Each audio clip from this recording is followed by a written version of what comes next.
হরি রাধে রাধে। আশা করি ভালো আছেন বন্ধুরা। রুটির সাথে কি বানাবো ভাবছিলাম।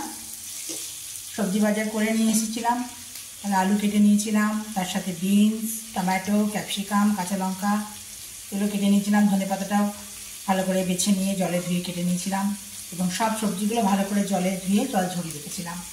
এরপরে কড়াইয়ে আমি সর্ষের তেল, সাদা তেল দুই দিয়েছি। তেল গরম হয়ে এলে গোটা জিরে আর কাঁচা লঙ্কাটা কেটে নিয়েছিলাম সেটা ওর মধ্যে দিয়ে দিয়েছিলাম, শুকনো লঙ্কা দিইনি।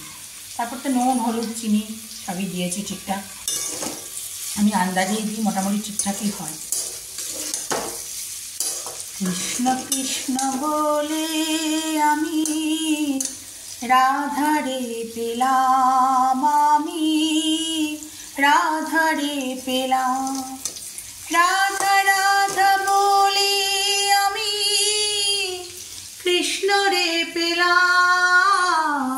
রাধা রাধা বলে আমি কৃষ্ণরে পেলাম। কৃষ্ণ কৃষ্ণ বলে আমি রাধারে পেলাম, আমি রাধারে পেলাম। ভালো করে নেড়ে নিয়েছি, এবার ঢাকা দিয়ে দেবো। হরি হরি রাধে রাধে। ভালো থাকবেন বন্ধুরা।